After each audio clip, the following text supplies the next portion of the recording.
지난번에는 이제 클래스를 좀 하다가 말아가지고요. 클래스의 이제 상속 교과서로는 7장에 해당되는 건데요. 상속 쪽을 좀 이제 살펴봅시다. 클래스는 지난번 거 한번 복습을 해본다면은 결국은 클래스라는 거는 이제 객체를 생성하기 위한 일종의 설계도다 이렇게 생각하시면 되겠고, 그 설계도대로 제작된 객체가 인스탄스가 이제 실질적으로 메모리도 차지하고 실제 실행되는 부서고요. 클래스는 타입, 일종의 타입을 형성한다. 그 추상적인 개념이다. 이렇게 설명을 드렸었습니다. 그리고 이제 모호성을 피하기 위해서 this라는 한정자를 사용해서 자기 클래스인지 또는 그 클래스 내에서 생성된 변수가 외부에서 들어온 변수인지를 구분하는 생성자로서 디스 한정자를 써가지고 우리가 어떤 변수의 구분을 지어주는 건데요. 교재에는 이제 디스 생성자도 이그젬플이 있어요. 디스 생성자도 사실은 쓰는 경우가 또 있더라고요. 그래서 이것도 나중에 한번 실제 이그젬플에서 디스 생성자를 꼭 써야 되는 이유를 한번 살펴볼 경우에 한번 해보도록 합시다. 그렇게 하고요. 그건 넘어가고, 오늘은 이제 캡슐레이션. 우리가 사실 객체를 만드는 가장 큰 이유는 이렇게 다 오픈을 시키지 않고 프로텍트나 또는 프라이빗 정도로 해가지고 외부의 접근권을 이렇게 막아주는 경우가 상당히 강력한 기능을 차지하고 있고, 이 캡슐레이션 때문에 사실상 클래스를 제작하는 쪽 입장에서는 상당히 그 모듈을 안정적으로 사용할 수가 있어요. 그래서 웬만하면은 전부 내부 변수를 사용을 하고, 그다음에 이제 외부로 그 교통되는 것은 주로 파라메타를 통해서 또는 메소드도 퍼블릭 메소드는 최소화하고 프라이빗 메소드만 가지고 내부적으로 처리하는 것이 좋다 하는 것은 이제 이것도 역시 써봐야 많이 해봐야 그것을 느낄 수가 있습니다. 그래서 일단 그런 개념을 좀 해두시고요. 오늘은 이제 이 교과서 후반부 이 상속의 개념을 좀 살펴보도록 하겠습니다. 상속이라는 것은 우리가 동물들이 진화를 할 때에도 어머니로부터 받은 어떤 자기 속성이 있고, 자기가 살면서 후천적으로 얻은 속성들이 있어요. 그래서 그거를 또 후세들한테 또 넘겨주면서 사실은 그게 몇 세대에 걸쳐서 우리가 진화를 했듯이 거기서 아마 이제 유세된 것 같습니다. 그래서 이것도 그래서 표현도 자기가 베이스 클래스는 부모 클래스라고 하고, 부모 클래스를 넘겨줘서 상속받아서 만들어진 클래스는 파생 클래스 또는 자식 클래스라고 부르기도 합니다. 그렇게 표현이 돼서요. 표현은 인헤리턴스라는 표현을 써요. 그래서 상속을 시킨다 그러면은 인헤리턴스. 사실 상속시킨다는 개념도 없어요. 상속을 받으려는 자가 상속을 이렇게 자기가 선언해서 써버리기 때문에 베이스 클래스의 허락이 없어요.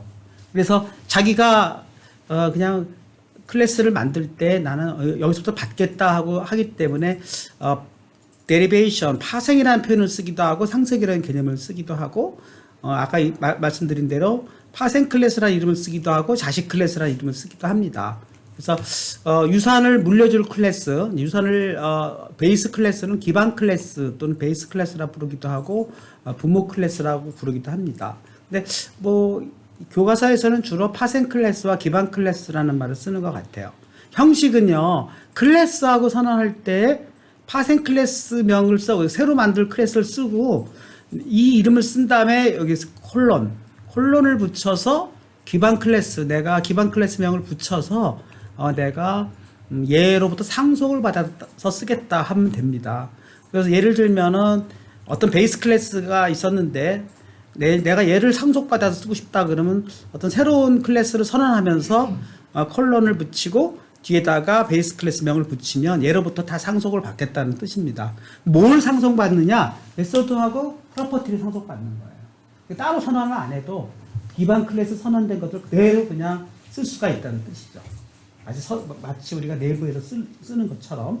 그래서 파생 클래스에서는 그러면은 파생 클래스를 만들어 놓고 자기가 추가로 추구할 새로운 내용이 없다 그러면 굳이 자기가 새로운 클래스를 만들 필요가 없잖아요.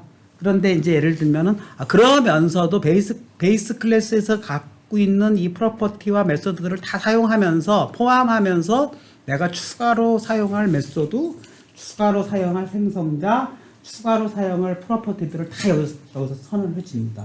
그러면 실제 객체를 생성할 때는 그것이 베이스의 것이었는지 기반에 있는 것인지 구분을 안 해요. 그냥 이 클래스에 선언된 그냥 메소드들인 거야 이렇게 생각하는 거지. 만든 사람만, 이 설계자만 알 뿐이지 사용자들은 몰라요, 실은. 이걸 상속받아서 쓴 건지 그쵸? 아주 그거를 구분하는 이것이 베이스 클래스 쪽의 메소드냐 여기 디라이브드의 메소드냐를 구분하는 무슨 함수가 있긴 하더라고요. 근데 그걸 굳이 알 이유도 없어요. 그냥 사용만 해버리면 되는 거기 때문에 그렇게 사용하는 것 같습니다. 그 다음에 이제 조금 더 이 교과서는 사용도 해보기 전에 몇 가지 복잡한 얘기를 하게 되는데요. 이름이 겹친다는 얘기가 있어요. 부모가 선언한 메소드하고 자기가 새로 정의한 메소드를 같은 메소드로 추가를 해버리는 거예요. 그러면 지난번에 우리가 클래스를 배울 때 그 파라미터 리스트, 아규먼트 리스트를 달리할 수 있다고 그랬죠. 인트, 더블. 그거랑 무슨 차이가 있느냐 하는데 살짝 차이가 있습니다. 그래서 이름도 달라요. 그래서 그거를 우리는 오버로딩이라고 우리 배웠잖아요. 여기서는 오버라이딩이라고 합니다. 오버라이딩은 메소드가 같은 거를 중복 선언하는 경우예요. 그러면은 그럼 모호성을 어떻게 해결하느냐? 아무 표시를 안 하면은 자기 클래스에 있는 걸 먼저 호출해요. 기반 클래스가 우선순위에서 밀려요. 그리고 이제 그걸 한번 이제 이그제플을 통해서 확인해 볼 수가 있습니다. 그래서 어떤 이름이 겹치는 경우 이그제플 하나 이렇게 들어보죠. 어떤 베이스 클래스가 하나 있었어요. 그래서 클래스 베이스 해가지고 이 안에서 뭐 스트링 네임이라는 프로퍼티도 선언하고 그다음에 베이스 메소드라는 어떤 메소드도 하나 선언했어요. 그리고 디라이브드라는 클래스를 또 하나 설계를 하면서 선언하면서 베이스를 이제 지정해 버렸죠. 내가 여기서부터 다 상속을 받겠다 지정을 해버렸고 얘가 또 아주 내가 일부러 그걸 구분해주기 위해서 얘도 또 스트링 네임 같은 이름으로 해버렸죠. 그리고 또 디라이브드 메소드라고 얘는 이제 이름을 달리했어요. 그렇지만 요건 이제 오버라이딩이라 해서 요것도 베이스 메소드랑 같은 이름 쓸 수 있습니다. 여기서는 이제 변수만 같이 중복시켰어요. 그런 예로 해서 얘가 추가로 변수 그다음에 메소드 2개를 이렇게 선언을 했습니다. 근데 이렇게 보면은요. 여기서 보면은 요거야 드라이브드 메소드를 호출하면은 내가 이쪽 베이스 클래스에서 디라이브드 메소드에서 호출된 거다 이렇게 표시할 수 있는데 요거를 하나 선언했어요. copy name base 이렇게 선언했어요. 그러면 이건 무슨 뜻이냐면은 요 안에 있는 네임을 뭐죠? 요쪽에 있는 네임으로 복사를 해라 하고 쓸 수가 있어요. 근데 여기서 앞에서 말하는 네임은 아무 말이 없으니까 우선순위상 얘를 지정하는 거기 때문에 지금 이 클래스 내에서의 네임이구나.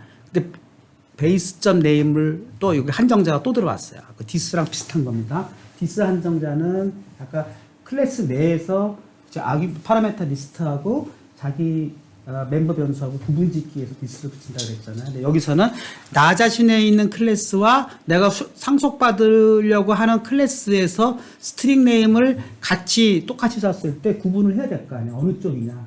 그러니까 아무것도 안 붙이는 것은 우선순위상 자기 클래스고 베이스자를 붙임으로써 부모 쪽에 있는 변수다라고 구분 지어주는 것입니다. 요 이그젬플이 이제 교재에 있고요. 그래서 이제 메인 함수 내에서 베이스 1이라는 베이스 클래스 객체를 하나 만들고요. 그 다음에 derived 1이라는 디라이브드 클래스 객체를 두 개를 만들었어요. 그쵸? 그렇게 만들었고, 내가 베이스 완점 네임은 고경철 그랬어요. 그러면 이거는 베이스 객체에다가 이제 고경철로 선언을 한 거고, 디라이브드 점 네임에 이순신이라고 했어요. 그러면 얘는 지금 요쪽 파생 객체의 어떤, 그쵸? 지금 퍼블릭으로 선언했기 때문에 그 객체를 내가 지금 지정할 수가 있는 것이죠. 그래 놓고 뭐를 했냐면요. 베이스점 메소드를 호출했어요. 그러면 얘가 베이스 객체, 베이스점 메소드니까 요쪽 객체의 메소드니까 얘가 호출됐을 거고, 그러면은 뭔가, 중괄호를 쳐서 네임이 했으니까 요 네임은 어떤 네임입니까? 베이스에 있는 로컬 멤버 변수잖아요. 그러니까 고경철이 추출되면서 베이스점 메소드라고 아마 구분을 지었어요. 그래서 이거는 베이스 객체에서 호출된 거다. 구분 짓기 위해서 그렇게 한 거고. 그다음에 디라이브드 점 네임을 디라이브드 점 베이스 메소드를 호출해 주면 얘는 디라이브드 점 객체는 디라이브드 클래스이기 때문에 디라이브 클래스에 얘가 호출될 거고, 똑같은 이 디라이브드 점 메소드가 호출될 거고. 이게 무슨 일입니까? 잘못했어요. 제가 이걸 수정을 해야 될 것 같습니다. 제가 주인이니까 수정이 가능해요. 수정, 네. 말이 안 되죠? 그거 사실은 다른 이름으로 해도 되는데, 수정을 해야 될 것 같습니다.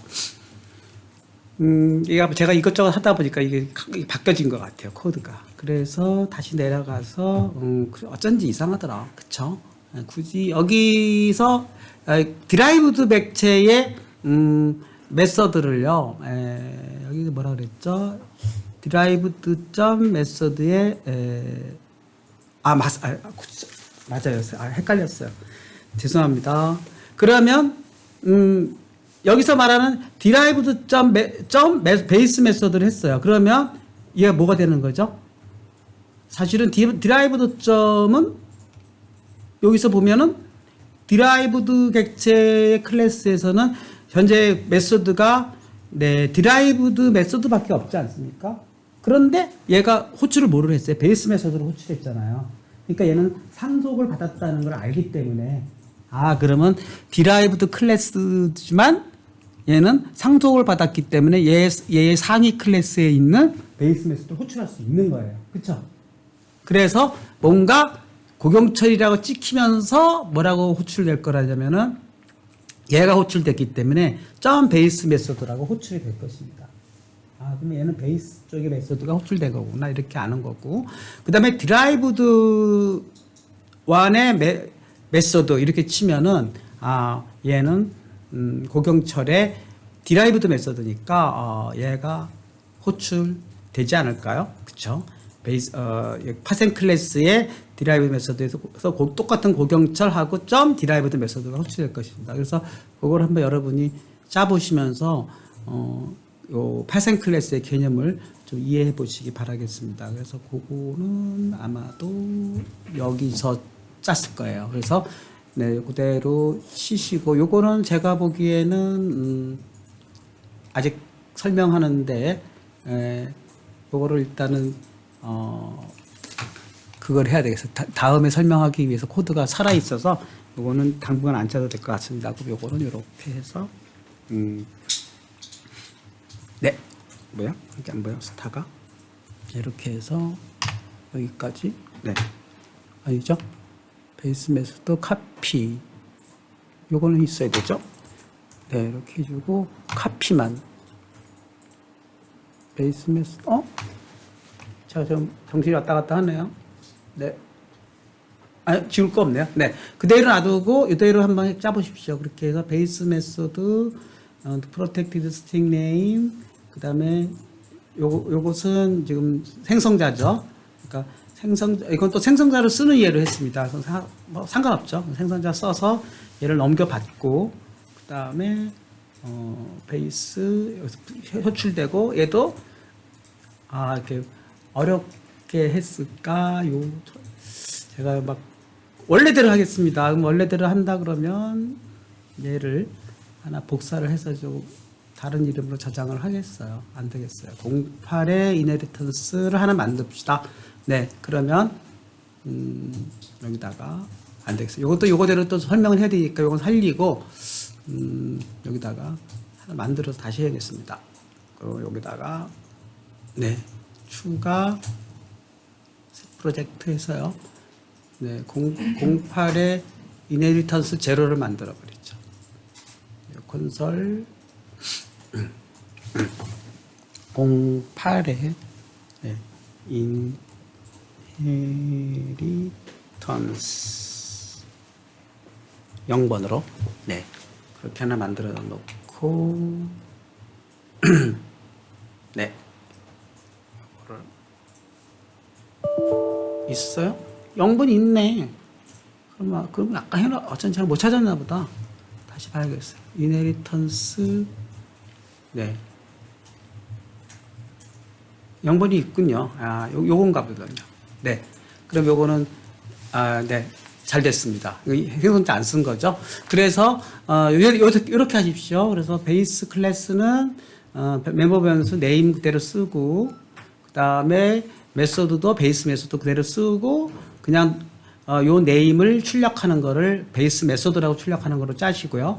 클래스 디라이브드는 베이스를 상속받는 걸로 하고 그 내에서 똑같은 이름으로 네임을 또 하나 멤버 변수로 선언하고 그 다음에 메소드로는 디라이브드 메소드를 쓰고 그 네임을 또 출력하면서 디라이브드 메소드라고 출력을 해주고 카피는 요거는 지금 사실은 필요가 없죠. 아직은 요거를 여기서 요거를 아까 제가 수석 처리하려고 그러다가 그렇게 됐네요. 요거는 당분간 필요가 없으니까 네, 여기는 카피는 네, 나중에 설명을 드리려고 하고요. 그 다음에 클래스 쪽에 가가지고 뉴 베이스로 해서 베이스 1을 하나 생성시키고 뉴 디라이브드로 해서 디라이브드 1을 생성시키고 베이스 1에서 고경철 디라이브드에서 이순신 이렇게 각각 선언을 해준 다음에 베이스드 1의 베이스 메소드와 디라이브드 1의 베이스 메소드와 디라이브드 1의 디라이브드 메소드 세 개를 호출해 보면은 어떤 식으로 될 것인가 한번 관찰해 보는 그러한 이그젠플입니다. 그래서 요걸 알면은 정확하게 여러분들이 파생 클래스의 개념을 이해할 수 있는 것 같습니다. 그래서 요거를 실행해 보시면 이런 식으로 해서 세 개가 제대로 호출이 되는 걸 확인해 보시고 네.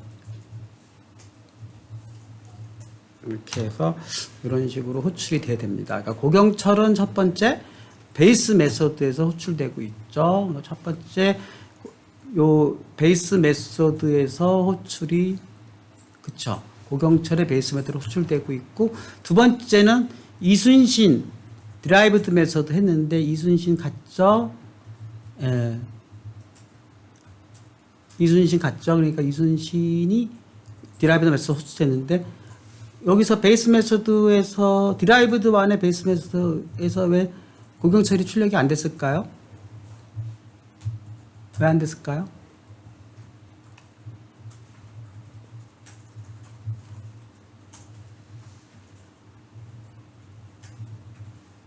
안 될 수밖에 없네요. 그쵸?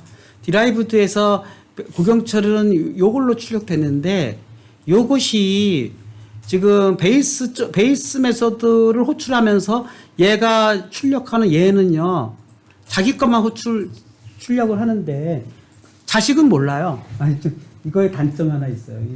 우리 현실 세계에서는 자식을 알아보는데 요 클래스에서는 자식을 못 알아봐요. 자식만 부모를 알아보고 이런 약간 반방향성이 있습니다.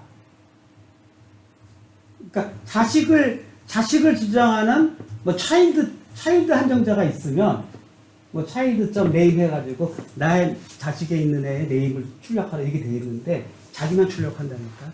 자식은 부모를 부를 수 있지만. 그러니까 여기서는 뭐죠? 모르는 거죠. 얘가 모를 수밖에 없지 않습니까? 왜요? 여러분이 대답해 보실래요? 왜 모를까요? 분명히 베이스에도 고경철이라고 썼는데 왜 이순신이라고 쓴 거에 이순신의 베이스 메소드에서 이순신을 못 알아볼까요? 같이 얘기해 보시죠. 다 아시면서 대답 안 하고 오늘 화가 많이 나셨구나. 그렇죠.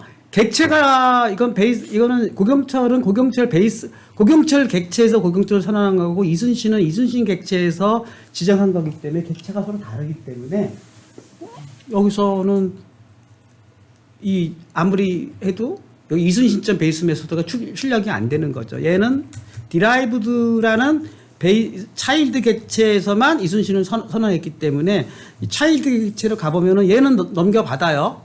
얘가 넘겨받는데 문제는 얘가 상속받은 베이스 메소드의 네임은 비어있다는 얘기예요. 완전히 다른 객체이기 때문에. 이순신 객체이기 때문에. 고경철 객체가 아니라서. 그러니까 모르는 거죠. 그러니까 넘겨주려면 어떻게 넘겨줘야 되겠어요? 뭐 이런 식으로 넘겨줄 수밖에 없죠. 예를 들면 이런 식으로 해가지고 이걸 하나 카피합시다. 지금은 내가 카피 베이스드라는 거 하나 찍었는데 이걸 카피해가지고 그래요? 그럼 넘겨줍시다. 여기서 이렇게 넘겨주는 거예요. 그러니까 지금 이 안에 있는 네임을 엄마 쪽의 네임으로 넘겨주는 거죠. 그죠? 컨텐츠를 베이스를 지정해가지고 그러면은 어떤 일이 벌어지냐면은 이런 일이 벌어지는 거죠. 그래서 여러분 이 개념을 이해하시면은 이해 안 되죠. 항상 네 실행 다시 네 그래서 이순신이 지키길 바랬는데 왜 안 됩니까? 네 순서가 안 맞아서 안 됐네요. 죄송합니다. 그럼 생성자에서 넣을 걸 그랬나 봐요. 생성자에서 넣을게요. 지금 왜 이게 안 됐냐면은 제가 베이스 메소드를 호출하고 그다음에 베이스 메소드를 바로 호출했기 때문에 그런 거죠. 디라이브드 메소드를 호출했다면은 복사가 됐을 텐데 순서가 다들 화가 나셨어. 막 웃지도 않아요. 순서를 바꿔볼게요. 그래서 여기를 넣어버리면 순서 바꾸면 되죠. 왜요?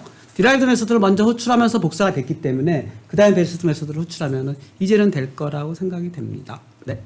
아니면 생성자에 넣거나 이제는 되겠죠. 네. 되지 않습니까? 아니면 생성자로 넣는 방법은 아예 그냥 뭐 여기다 베이스 디라이브드에 생성자를 넣어보겠습니다. 그럼 생성자 넣는 것은 어떻게 넣죠?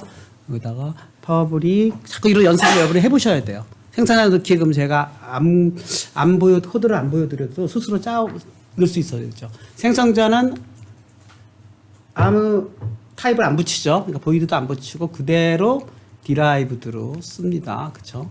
그리고 하루 열고 하루 닫고 네. 그 다음에 여기다가 바로 생성할 때 요거를 이 코드를 넣어버리면 되지 않을까요? base.name name 안 되네요. 이렇게 해도 안 될 것 같으네요. 죄송합니다. 그냥 하긴 할게요. 이래도 제가 원하는 대로는 안 돼요. 그것도 같이 토론해 봅시다. 예. 이렇게 놓고 일단은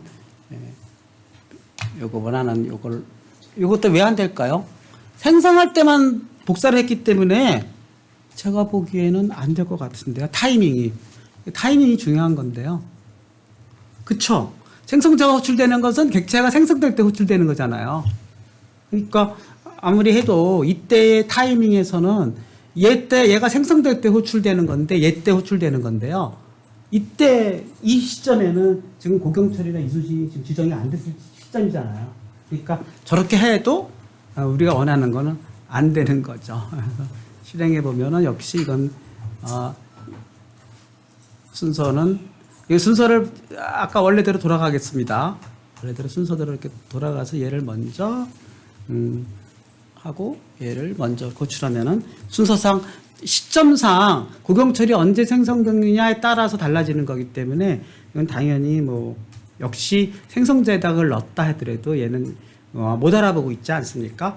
그러면 그냥 아까처럼 지금 시점으로 얘가 넣어주는 걸로 가던가 아니면 그거를 별도로 지정을 해 줘야 할 것 같습니다. 여러 가지 방법이 있죠. 생성자에 넣어도 되고 지금처럼 메소드를 하나 지정해가지고 얘를 복사하는 내가 메소드를 하나 자식 메소드에서 만들겠다. 그럼 public 점 copy name base 이렇게 해가지고 하나 만들어주면 요걸 지정해주면은 이제 굳이 순서가 이 순서라 하더라도 베이스 메소드를 넣고 여기다 카피 명령을 한번 넣어볼게요. derived 뭐죠? 원에 카피 그쵸 네임베이스 네, 이렇게 넣어가지고 얘를 호출해주게 되면은 이제는 뭐가 되죠? 베이스 메소드를 호출했고 그 다음에 카피 네임베이스를 했기 때문에 이미 이순신이 넘어가는 거죠. 위 부모 베이스로. 그 다음에 이제 순서를 우리가 바꾸지 않았어도 얘는 지금 바꾸지 않았을 때 분명히 안 나왔는데 실행해 보면은 나와야 정상인 거죠. 그렇죠?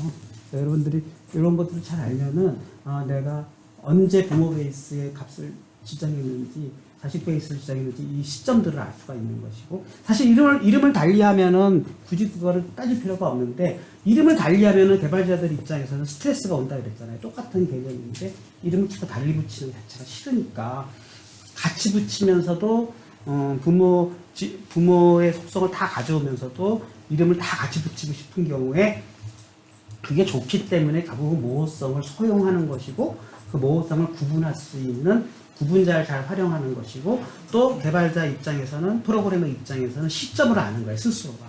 얘가 언제 초기화됐으니까 초기화된 이후에만 알 수 있겠구나. 뭐 이런 것들을 잘 알면은 여러분들이 이런 거를 이러한 기법을 활용해 가지고 여러 가지 이제 프로그래밍을 만들어 나갈 때 스스로 이걸 잘 따질 수 있어야 된다는 것입니다. 네, 요런 개념 때문에 조금 이 부분을 설명을 좀 드렸습니다. 변수의 모호성을 한번 따져본 것이고요. 메소드의 모호성 한번 따져봅시다. 메소드의 모호성은요, 결국 아까 얘기했듯이 이건 이제 기반 클래스와 상속 클래스의 모호성 해결하는 방법으로 아까 얘기했듯이 카피 네임 베이스를 이용한다. 생성자를 활용하려고 했더니 생성자는 또 아까처럼 생성하는 순간에만 카피가 되버리기 때문에 그죠? 중간에 생성되는 거는 안 된다는 거고 그 전에 또 요 얘기가 있네요. 상속 클래스와 기반 클래스 간의 생성자 호출. 요거는 아까 얘기한 디스 생성자의 오버로딩보다는 더 많이 활용되는 것 같아요. 제가 다른 코드를 봤는데도 이걸 많이 쓰더라고요. 그래서 이것도 설명 안 할 수가 없어요. 그래서 예를 들면 이런 거죠.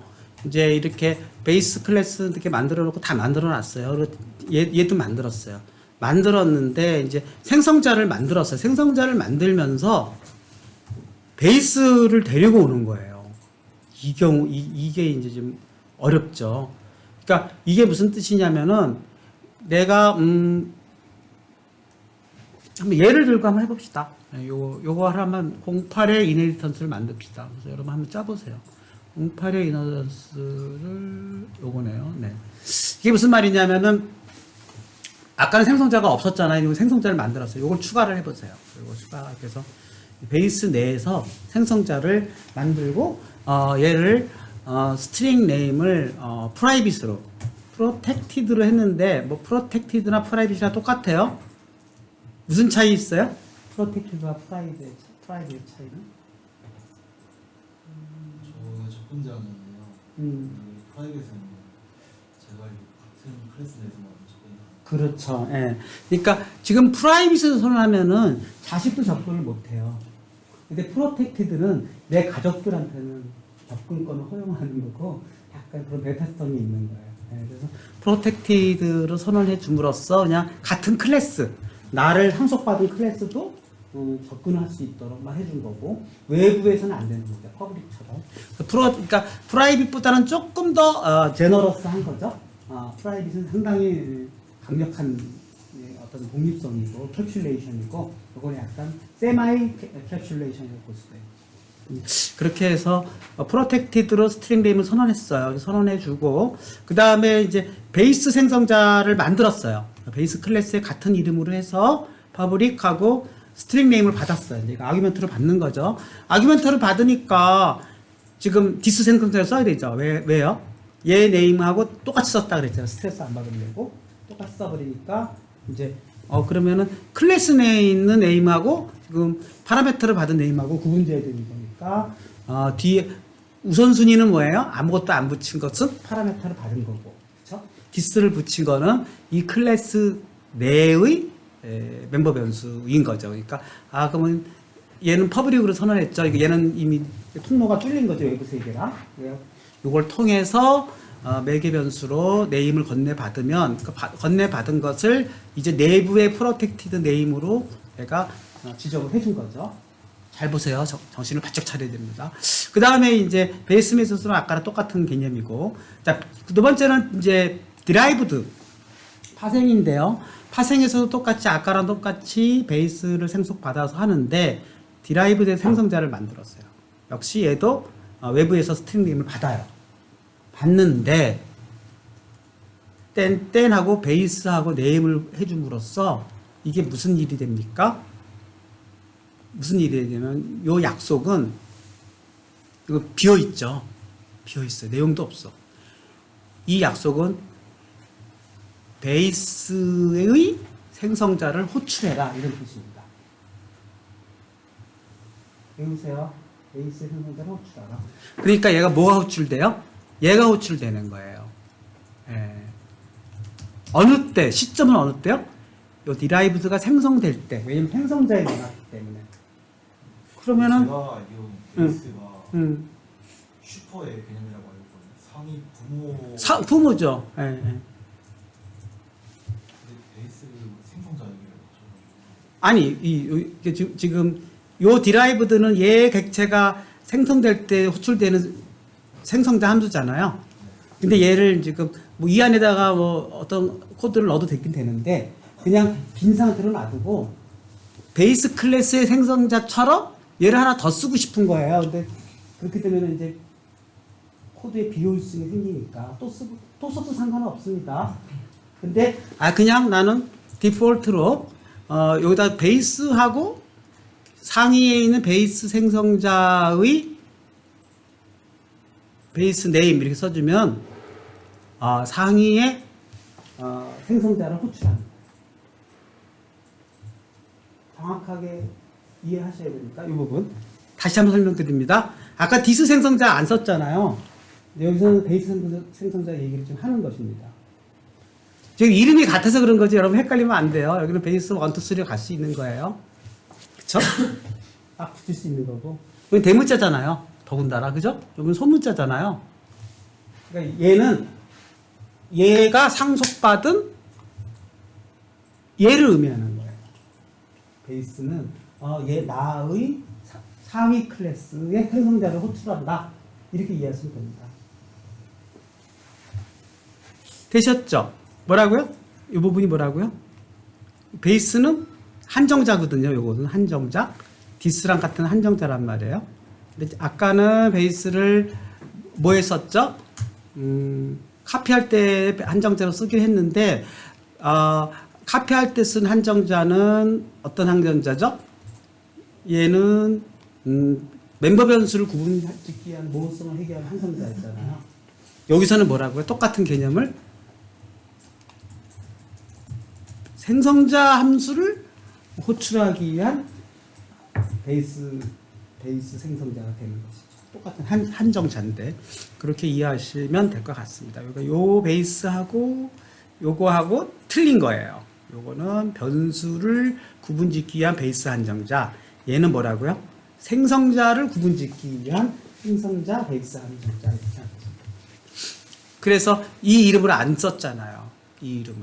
요 이름을 안 쓰고 베이스만 써줌으로써 여기에 붙은 이름에 해당되는 생성자를 호출한다. 이렇게 이해하시면 되겠고요. 나머지 다 똑같아요. 그럼 이제 어떤 일이 벌어지나 볼까요? 베이스 똑같이 해주면서 생성자를 붙였기 때문에 이번에는 이제 고경초를 생성자의 파라미터로 아규먼트로 보낼 수가 있었고 디라이브드에는 이순신을 보낼 수가 있었죠. 그래놓고 베이스 메소드를 각각 3번을 아까 똑같이 호출했어요. 그럼 어떤 일이 벌어질까요? 여러분 예측을 해보실래요? 베이스 완전 베이스 메소드는 얘니까 얘가 그냥 얘만 호출되는 거잖아요. 근데 얘를 넘겨받아서 고경철 베이스 메소드로 호출되겠네요. 두 번째, 디라이브드 완전 베이스 메소드는 뭐예요?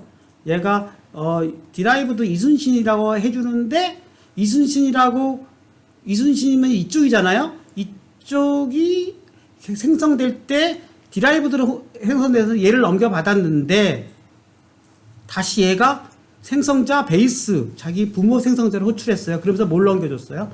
네임을 넘겨줬잖아요.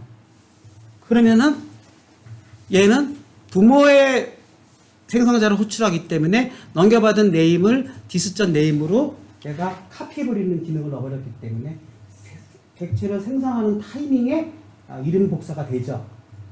아까는 힘들었잖아요. 그 시점이 달라가지고. 얘는 생성자를 만들어가지고 이름을 지정했기 때문에 이게 가능해지는 것입니다. 시점이 이제는 생성할 때 이름을 지정해버리기 때문에 태어날 때 한참 1년 정도 자란 다음에 이름을 붙인 게 아니라 태어나는 순간에 이름을 붙이고 요즘에는 태어나기 전에 이름을 붙이잖아요. 그러니까 그런 식으로 고경철, 이순신 그러니까 당연히 이 세 개의 메시지로는 고경철, 이순신 찍히지 않을까요? 실행해 보겠습니다. 그러면 이렇게 해서 08에 맞나요? 08에 이네리턴스네요. 그래서 실행이 되면은 얘는 똑같이 실행이 고경철, 이순신 찍혀야 되는 거죠. 믿을 수 없다? 이게 지금 실행된 게 의심스러우면은 이름 살짝 바꿔버리면 되잖아요. 이순신 아니라고 해주면은 지금 얘가 실행된 거지. 가끔씩 저는 그래요. 믿을 수가 없으니까 이름 살짝 바꿔보면 지금 프로그램이 실행된 거구나 확인할 수 있죠. 요거까지 이해를 하시면 사실 10장에서 어려운 개념은 다 이해하신 겁니다. 나머지는 뭐 그냥 해보죠. 제가 지난번에 공휴일 날 살짝 그 윤폼 하나를 보내드렸는데 그거 받으셨죠? 이그젠플 코드. 네. 안 받으셨나요? 또 응답이 없기 시작했다. 어딨죠? 복사. 네, 목록 열기. 네. 네, 여기서 클래스 연습도 뒷부분 다 안 했는데요. 지난번에 그 뒷부분도 사실은 여기도 좀 하고 갈까요, 다시? 지금 교과서대로 가는 게 제가 교과서를 지금 중지하고 있어요. 지금 클래스 2까지 갔죠. 이건 교과서대로 가는 거고요. 그다음에 클래스 연습에서 피보나치 수열 가는 거 지난번에 쭉 가고 객체를 만들기 가고 그다음에 여기서 사실은 몇 가지 더 제공 하는데 이거 워낙 제가 예전에 짜버려 가지고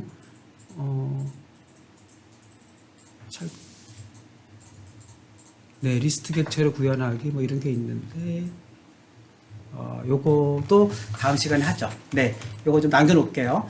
요거는 나중에 하고 오늘은 머리가 좀 오랜만에 또 쉬셨으니까 요 윈폼 기반 기초. 지난번에 프로젝트를 이번에는 이제 그동안에 컨솔로 짜던 거에서 윈도우즈 폼 앱 .NET 프레임워크 템플릿으로 짜가지고 간단하게 그때 한 게 버튼하고 레이블만 만들어가지고 버튼을 쳤을 때 이렇게 레이블을 하는 거 이그젠플을 한번 해봤고요. 오늘은 그 두 번째 텍스트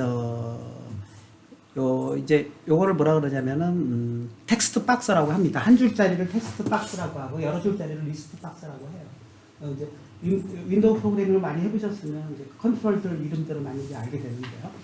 오늘은 텍스트 박스를 두 개를 만들어 가지고요. 그다음에 라디오 컨트롤이라고 있어서 라디오 컨트롤은 체크박스와 달리 하나를 선택하면 하나가 사라지는. 둘 중에 하나만 선택하는 그런 라디오 컨트롤 만들고 텍스트 박스 3개 만들었네요. 그래서 하나는 두 개는 입력용으로 쓰고 세 번째 거는 출력용으로 써서 실행 버튼을 누르면 입력 1과 입력 2에 있는 어떤 정수값이 더할 거냐 곱할 거냐에 따라서 선택을 해서 실행 버튼을 누르면 그 결과값이 출력되는 것을 짜보도록 하겠습니다. 그래서 짜는 요령은요 간단하죠. 우선 디자인을 우선 3개를 해야 되겠죠. 그래서 몇 개가 좀 들어왔습니까? 컨트롤이 하나, 둘, 셋. 이걸 뭐라 그랬죠? 레이블 컨트롤 3개가 들어왔고, 그다음에 텍스트 박스가 하나, 둘, 셋, 세 개가 들어왔고, 그다음에 라디오 박스가 두 개가 들어왔죠. 그다음에 버튼 하나. 그래서 총 지금 9개의 컨트롤들을요. 저대로 한번 가져와 보시기 바라겠습니다. 가져오는 방법은 여기 제가 만들어놨으니까 저도 한번 같이 불러볼게요. 그래서 이제 요건 닫아도 되는 거니까 이건 닫겠습니다. 이렇게 닫고 그다음에 네. 요거 말고 열기 네. 그래서 프로젝트 솔루션 네. 제가 윈 애플리케이션 폼 네. 폼즈 어느 걸 했냐? 차트 아니고 에디트 이건가요? 뭔지 모르겠네. PPT, APP1, APP2, APP3, APP3가 아닌가 싶습니다. 네, 한번 해보죠. 뭐 이거로 저장해버리고,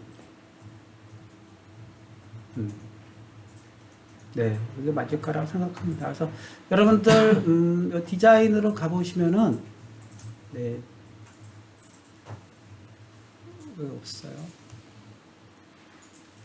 이게 아닌가? 이게 아닌가 봐요. 그럼 다시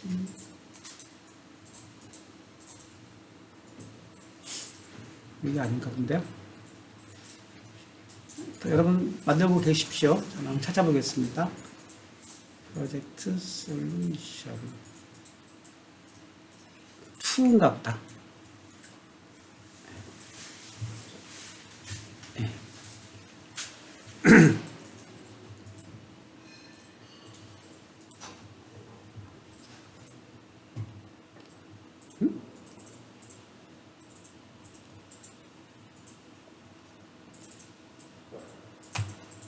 보이질 않아요, 갑자기.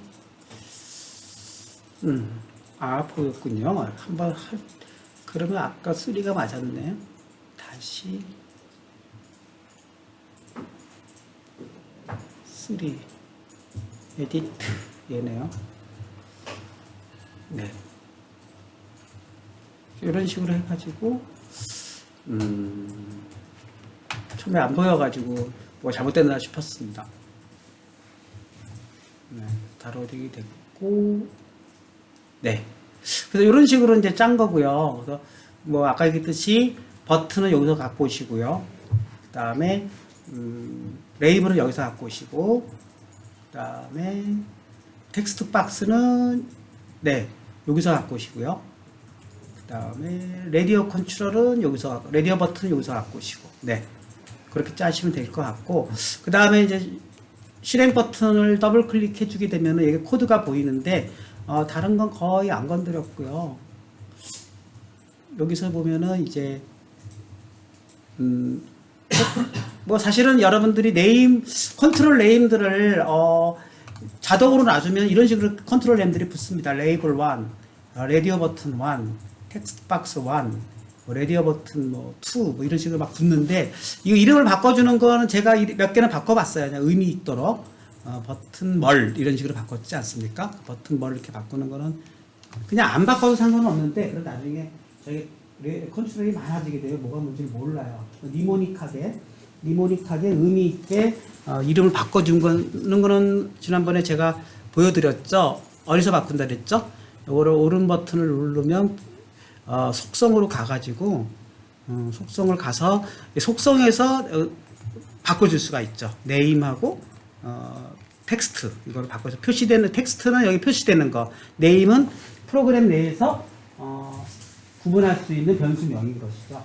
근데 네임은 한글을 쓸 수가 없어요. 왜냐면 우리가 프로그램에서 한글명을 변수명을 쓸 수가 없듯이 네임은 변수명이기 때문에 영어로만 쓰셔야 되고요. 그 다음에 텍스트는 한글을 쓰는 게 가능한 거거든요. 화면에 표시되는 거기 때문에 그거는 가능합니다. 그래서 그런 식으로 해가지고 여러분들이 컨트롤들의 이름을 좀 번거롭지만 나중을 위해서라도 그냥 디폴트로 하는 것보다는 의미 있는 이름으로 바꿔주는 게 좋아요.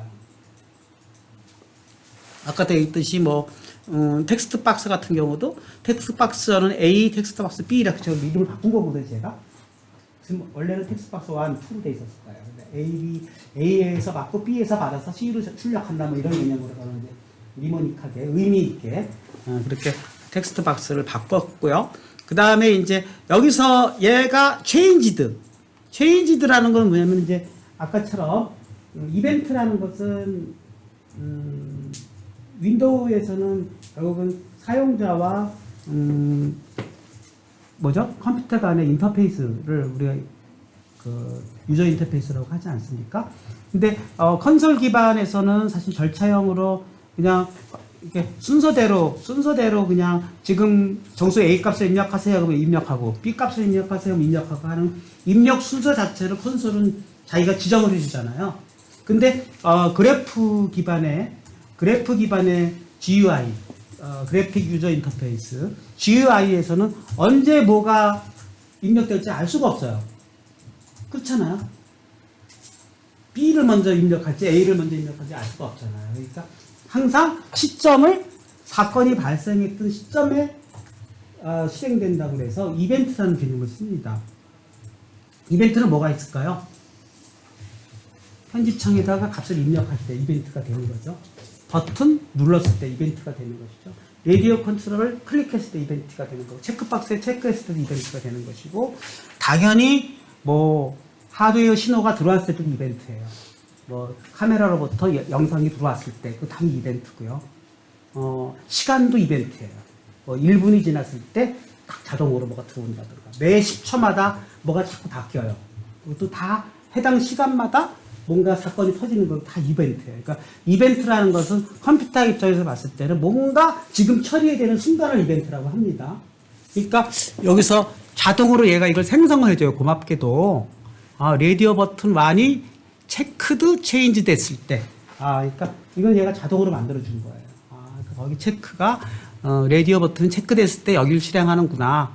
텍스트 다 비어있긴 하지만 다 얘가 만들어 놨어요. 이 사건에 대해서 뭔가 여러분들이 해야 할 일들을 9개 컨트롤에 대해서 9개 이벤트 핸들러가 다 만들어졌어요. 다만 비어있는 것 뿐입니다. 제가 채우는 거는 요 세 군데 뿐이에요. 텍스트 박스 A에서는 들어온 입력 값의 텍스트를, 이게 스트링이에요.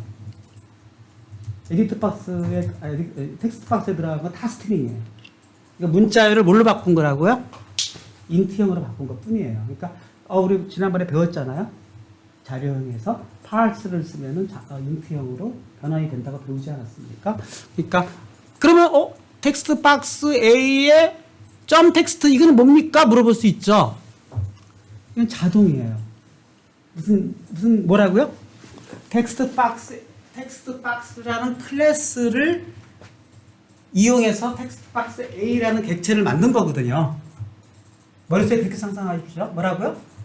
텍스트 박스라는 클래스를 이용해서 분명히 우리가 만들지는 않았지만 어딘가 이 코드 어딘가에는 생성자가 있어요.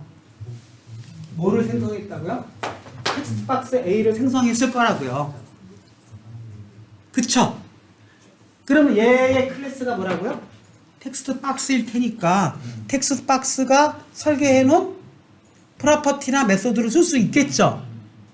미리 지정한 겁니다. 그러니까 얘는 무조건 이대로 써야 되는 거죠.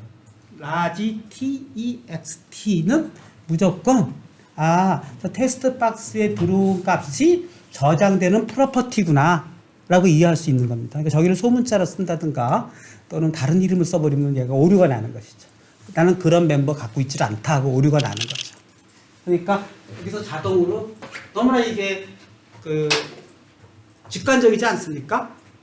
그 에딧 박스 A의 값이 변화됐을 때 이벤트 핸들러가 얘가 호출되는데 자동으로 그때 점 텍스트 그 사용자가 입력한 스트링이 요 프로퍼티에 저장됐겠구나라고 이제 머릿속에 상상을 하시는 거고, 나는 뭐죠? 그 값을 읽어서 정수로만 바꾸는 거죠. 정수로 바꾼 A가 뭐죠? 어디다 선언했어요? A가 어디 있어요?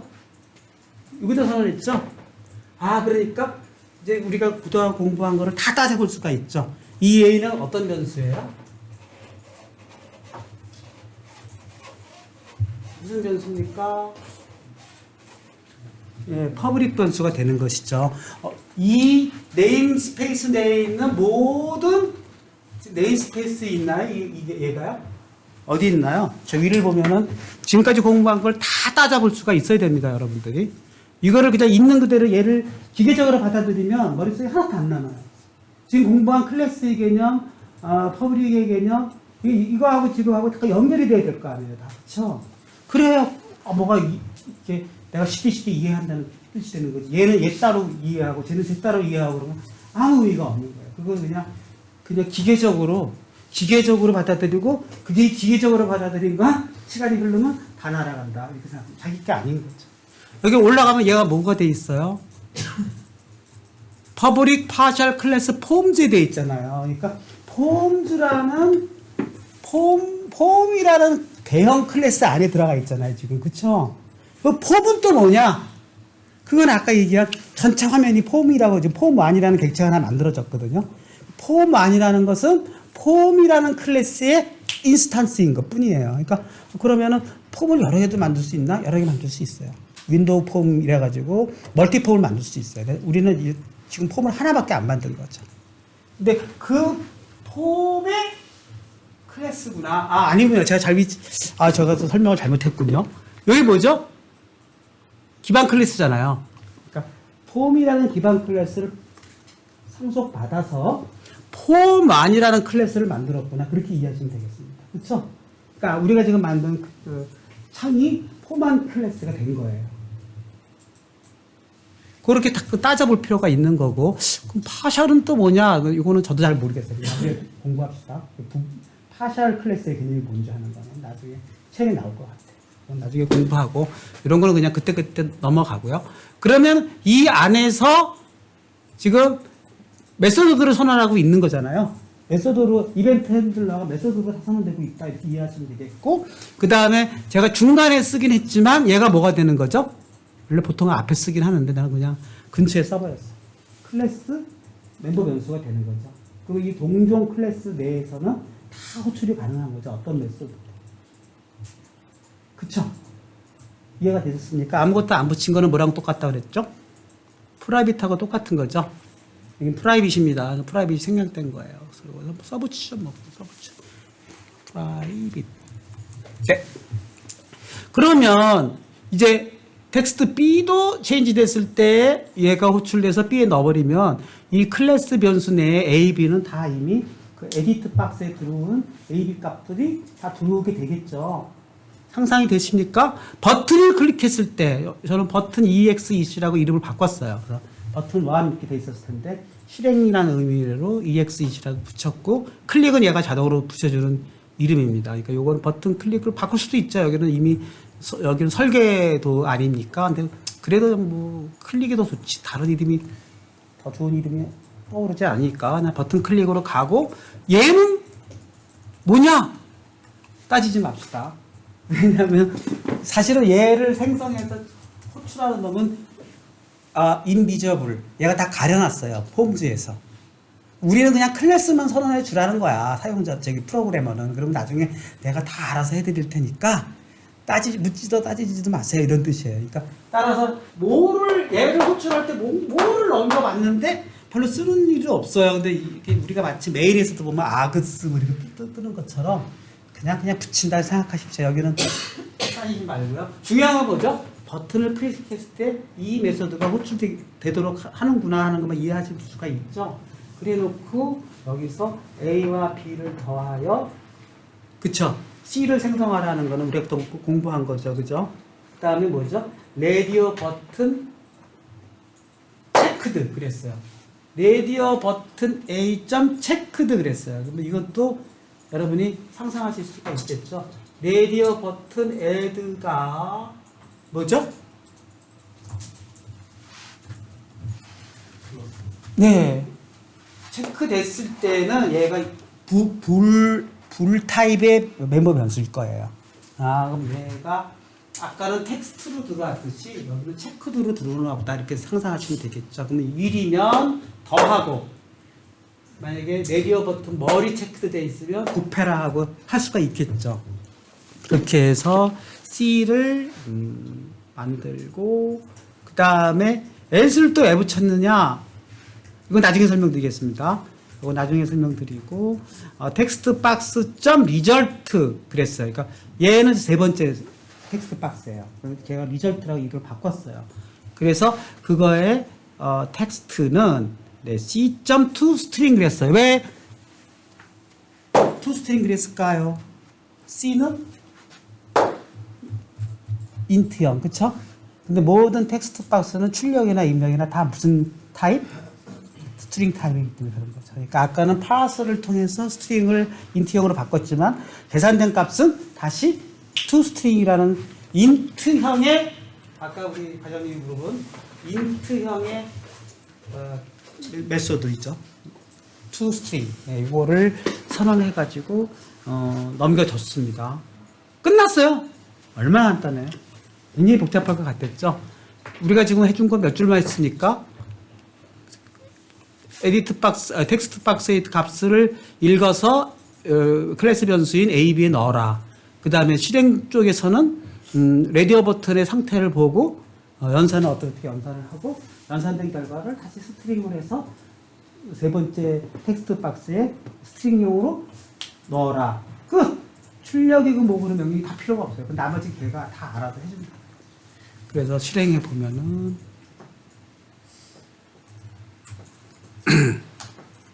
네, 오류 발생. 어디가 우리 어디요? 그 위에 텍스트 박스를 가져있으니까 스트링인데 강제 변경하면 안 돼요. 여기요? 네. int a 텍스트 박스 a 그죠? 컨버트 투 인트 32로 컨버팅 시켜서 집어넣어요. 아니에요. 그렇지 않아도 뭐 다른 데서 우리가 나올 것 같아. 다 뻘게. 예. 시스템 좀 윈도우 폼인데. 예. 자동으로 다 가는데 뭔가 어디서 내가 뭐 고치면서 저기 맨 위에 using 시스템 점 윈도우 점 폼이거든요. 예. 시스템 점 하고 RTIA 그런가요? 볼까요? 코드를 한번 보겠습니다. 뭐 하다가 뭐가 사라졌나 봐요. 여기는 지금 그 코드가 안 보이는데 요 기초에는 보일 것 같습니다. 그래서 제가 복사를 해놨거든요. 네, 시스템, 컬렉션, 제너릭 쭉쭉쭉 하고 타스크, 시스템 점 셋, 스레딩, 윈도우 폼즈 그게 사라졌네요. 이게 틀렸네요, 그죠? 이런 게 왜 들어갔지? 네, 시스템 점 윈도우즈 요 그쵸? 여기가 뭔가 잘못해서 들어갔나 봐요. 네, 좋습니다. 그럼 다 사라졌겠지? 실행을 해보겠습니다. 네. 그래도 우리가 하네요. 또 보자, 뭐 오류 찾는 것도 뭐 하나의 방법이죠. 윈도우 폼. 네, 뭐 다 틀려 왜? 저기 퍼블릭 옆에 클래스 이런 게 막 왜 이런 게 막 들어가? 별일이야. 퍼블릭 뭐였죠? 그냥 클래스인가요? 이런 게 왜 자꾸 들어가? 약간 뭐가 붙은 것 같아. 하면 어떻게 하다가 보면 제 키워드가 좀 이상해요. 거의 하죠. 네, 아직도 우리가 좀 있습니다. 이제 하나 찾았어요. 뭐예요? 클릭하고 다음에 파셔를 붙여요. 파샬. 여기 이제 이런 거는 자동 생성된 코드니까 건드리면 안 되는 거니까 파샬은 나중에 따져보기로 했으니까 실행해 보겠습니다. 아무튼 뭐 그냥 하면서 건드린 것 같아요. 자동 생성 코드는 웬만하면 건드리지 않는 게 좋을 것 같습니다. 이렇게 해서 12 클릭하고 12 이제 23 네 해서 더하기 누르고 실행하면 되고 뭐 곱하기 누르고 실행 이렇게 되는 거예요. 근데 이제 제가 아까 왜 else하고 0을 넣냐면요. 처음 실행할 때 얘가 디폴트로요. 클릭이 안 된 상태가 실행이 되더라고요. 그래서 나중에 이거 강제로요. 초기화 시키면서 프로그램으로 그러니까 지금 버튼으로 얘를 클릭해 가지고 얘를 체크를 할 수 않고 프로그램 명령어로 저걸 체크박스를 강제로 일로 만들 수가 있어요. 그걸 만들지 않았기 때문에 초기화를 안 시킨 거죠. 쉽게 얘기하면. 그러니까 이런 경우에 얘가 어떤 걸 실행해야 할지 모를 수가 있잖아요. 둘 다 체크가 안 된 경우가 있으니까. 그래서 일부러 둘 다 체크가 안 됐을 때는 0으로 해라 이렇게 그걸 하나 살짝 넣어놨습니다. 그래서 12, 뭐 23 이렇게 했는데 체크를 안 하고 실행하는 경우에는 0으로 해라는 걸 넣었어요. 네. 이런 게 이제 아까 얘기했듯이 여러분들이 조사하는 어떤 프로그램이 사용자가 원하는 대로 행동을 안 했을 때 어떻게 할 것이냐라는 코드를 넣는 하나의 좋은 일이 아닌가 싶어요. 그렇죠. 수많은 경우의 수가 더 있겠죠, 그죠? 그다음에 뭐 그런 식으로 해서 아주 단순한 예제이긴 하지만 요거 하나에 모든 지금 웬만한 지금 우리가 공부한 것들의 어떤 내용들이 요 example에 다 담겨져 있기 때문에 여러분 요 예제를 가지고 한번 또 클래스의 개념도 이해하시고 또 그럴 수 있을 거라고 생각합니다. 이렇게 해주면 값이 이제 없는 경우에는 익스큐션이 발생할 수가 있습니다. 이런 경우는 아예 그냥 버튼을 누르는 순간에 A, B 값을 다 읽어서 그냥 더하는 거예요. 한번 실행해 보겠습니다. 이렇게 하는 경우에는 어떤 일이 벌어지나 이렇게 보면은 네, 이거는 또 이거를 제가 항상 이거는 기존 거를 꼭 죽여야 얘가 실행이 됩니다. 그래서 이런 거 나올 때는 기존 창이 열려 있을 때 나오는 에러라고 생각하시고 여기서 그냥 실행을 버튼을 누르면 에러가 익스큐션이 발생하잖아요. 이거 좀 보실래요?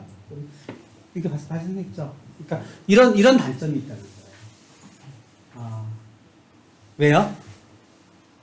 이 명령의 자체는 여기에 지금 아무 값을 입력했는지 안 했는지를 따지질 않았거든요.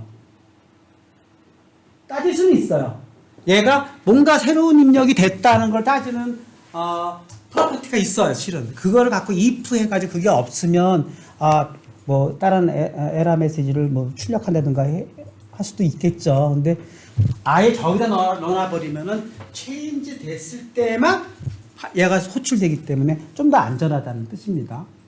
그러니까 프로그램을 어떻게 짜느냐에 따라서 안정적으로 짤 수 있는 그러한 단계가 있기 때문에 이 방법은 작동은 하나 사용자가 잘못 실행되는 경우에 그걸 막을 방법이 없거나 있으려면 또 코드가 길어지면서 그 부분을 텍스트 박스에 값이 입력됐는지 여부를 체크해 줘야 되는데 이런 경우에는 체인지 됐을 때만 실행됐기 때문에 이 방법이 좀 더 사용자의 어떤 익셉션 핸들링이 발생할 수 않도록 해주는 그런 거다라는 거 제가 쓴 거고요. 그 다음에 아까처럼 이제 이런 경우에는 텍스트 박스에 아무 입력이 발생되지 않아도 익셉션이 발생하지 않는다 이런 것이고요. 뭐 그런 면에서 제가 주절주절 써놨어요. 뭐 어쩌고저쩌고 썼는데 그냥 나중에 한번 읽어보시면 이것이 왜 안전한가 하는 걸 알 수가 있고요. 당연히 그러면 이것도 마찬가지 아니냐? 마찬가지입니다. 이거보다는 어떻게 좋죠? 어떤 게 좋아요? 이거 직접 읽었잖아요. 그러지 말고 저기다 라디오 버튼 체크드 됐을 때 뭔가 플래그 변수를 하나 만들어가지고 불변수를 만들어가지고 그거를 1, 0으로 세팅을 해주면 더 안전할 수 있다는 거예요. 그렇죠? 아까랑 같은 개념이죠. 텍스트 박스가 지금 체크되는지 안 되는지 입력이 되는지 안 되는지를 안 따지는 것처럼 라디오 버튼이 지금 한번 눌렀는지 안 눌렀는지도 따져볼 필요가 있다는 거죠. 그런 면에서는 이 방법보다는 이것도 사실은 안 좋다는 거지. 여기서 직접 지금 컨트롤 스테이터스를 읽어버렸잖아요. 그러지 말고 그것이 체크드 됐을 때, 라디오 버튼 체크, 뭐 체인지드 됐을 때 플래그 값으로 설정해 주는 것이 좋다는 거예요.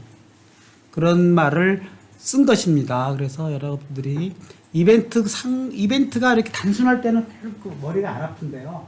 우리 검사기 같이 막 화면 하나에 수십 개의 컨트롤, 수백 개의 컨트롤이 막 있고 이럴 때는 더군다나 화면이 여러 개로 바뀌어가면서 하고 있을 때는 이거 어떻게 할 거야, 그렇죠?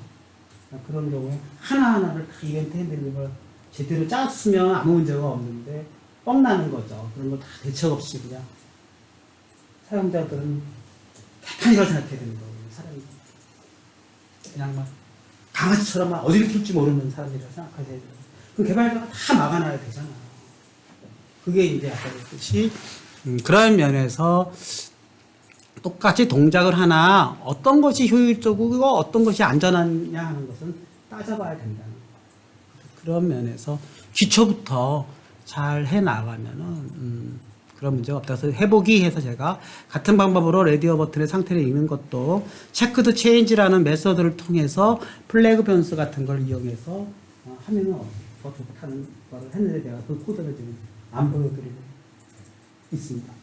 네, 그렇게 해서 실행해 보고 그 다음에 이제 더 나가서 빼기 나누기도 한번 해보시고 당연히 나누기 연산은 또 0으로 나누는 경우에 익셉션 핸들링 같은 것도 해놓으면 좋겠죠. 이게 좋은 계산기가 나중에 되려면 그런 걸 해보시면 어떨까 싶습니다. 네, 오늘 2시 20분까지 하니까 어제도 쉬고 했으니까 좀 더 나가보죠. 그래프. 네. 그래프는 제가 오늘 오전에 지금 오기 전에 그냥 짠 건데요. 차트라는 게 있습니다. 차트. 도구 상자에 차트라는 게 있어서 짠 거를 읽어보겠습니다. 여기서 새로 만들기, 열기.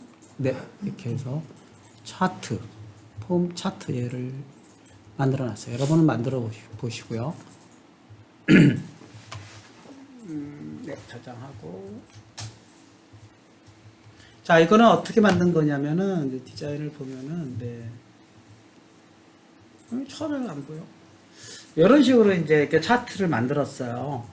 차트는 어디 있냐면은 데이터에 차트라는 컨트롤이 있지 않습니까? 얘를 통해서 차트를 만들고, 이제 거기다가 그리기 버튼도 만들어가지고, 그리기 버튼을 눌렀을 때 어떤 원하는 데이터가 그림으로 이제 그려지는 그런 애플리케이션을 상상해 볼 수가 있겠죠. 그렇죠? 그러면 얘를 어떻게 짜냐? 간단합니다. 처음에는 도구 상자를 통해서 차트를 그려오고요. 당연히 이제 이걸 더블 클릭하게 되면은 이런 식으로 그 차트가 처음 로딩될 때, 폼 로딩될 때다가 다 짰는데요. 요거보다는 요거 갖고 짜보시죠. 그래서 요 폼스 로드에다가 그냥 그대로 요대로 한번 출력해 보세요. 입력해 보세요. 차트 1의 시리즈 0. 이거 왜 또 0이냐? 지금 그림을 여러 개 그릴 수가 있거든요. 그래프가 한 개, 두 개, 세 개, 그때는 0, 1, 2 이렇게 늘어나거든요. 그러니까 처음에 그냥 0이라고 생각하시면 그래프 하나를 그리나 보다 이렇게 생각하시고 그 다음에 포인트 애드라는 내부 역시 차트라는 클래스의 메소드들을 호출하고 있습니다. 그래서 점점 연달아 들어가는 건 왜 그러냐? 지금 점이 3번 들어갔죠. 이거는 왜 그러죠? 클래스 속의 클래스, 객체 속의 객체인데 나중에 배울 거예요. 이게 중첩 클래스라는 개념인데 아무튼 타고 들어간 거예요. 계속 타고 들어가서 마지막에 add라는 메소드까지 호출을 해서 똑같은 거를 10, 20, 30, 40, 50 5개를 계속 add를 시키고 그 다음에 시리즈 컬렉션 컴짓기라는 게 있습니다. 그거 찾아보겠습니다. 시리즈 컬렉션 컴짓기는 어디 있냐면은 이렇게 보시면은 디자인을 하신 다음에 오른 버튼 눌러서 속성으로 가보면은 컨트롤이 나오는데 이게 쭈르륵 보면요 컬렉션이라고 있는 애들이 있어요. 컬렉션이라고 있는 애들이 가로치고 컬렉션이 있는 애들이 있잖아요. 얘를 클릭하면은 점점점이 있어요. 요거를 클릭하시면은 그 팝업 창이 하나 뜹니다. 그 컬렉션 편집기라는 팝업 창인데요. 여기 가지고 폰트니 색깔이니 속성이 점선이 글씨체 다 선정을 할 수가 있어요. 그래서 여러분들이 원하는 대로 여기를 보시면서 모양, 배경색, 등등등 이렇게 해가지고 선택을 해볼 수가 있는 것이죠. 이름도 바꿀 수 있어요. 예, 이름도 여기 다 레전드 1이 싫으면 데이터 1으로 바꿔도 되고 텍스트도 바꿀 수 있어요. 그래서 바꿔서 그런 식으로 해가지고 여기를 저는 데이터 1으로 텍스트를 바꿨고 그냥 디폴트로 시리즈 1은 그대로 놔뒀어요. 그랬더니 레전드의 데이터 원으로 이렇게 바뀐 거 확인해 보시는 거 한번 해보시고, 코드 수정 두 번째 또 한번 해보겠습니다. 네, 이번에는 포문으로 그러면 이걸 일일이 5개 하는 게 좀 뭐하니 이상하니까 포문으로 작성을 하는 걸로 해가지고 똑같이 만들 수도 있겠죠. 포문으로 만드는 것도 한번 해보시고요. 세 번째, 차트 타입을 라인으로 바꾸는 걸 한번 해보겠습니다. 차트 타입은 또 어디서 바꾸는 거죠? 역시 시리즈 속성으로 가셔가지고 차트를 찾으시면 되죠. 차트를 쭉 찾으시면은 차트 타입이라는 게 있어요. 네, 차트 타입 컬렉션 어디서 찾아? 혹시 또 안 보여 저는. 네, 여기 있지 않습니까? 차트 에어리어 이건가요? 그거 같은데요. 보다 짬 치면은 네, 차트 에어리어 컬렉션 맞나? 차트 타입 차트 에어리어 여기겠죠? 모르겠어요. 네, 거기서 차트 타입을 찾는 건가요? 여기가 아닌 것 같아요. 차트 에어리어 아니라 차트인데 어디입니까? 다시 찾아보겠습니다. 보시면 여기 이상하게 이 속성 찾기가 쉽지가 않을 때가 많아요.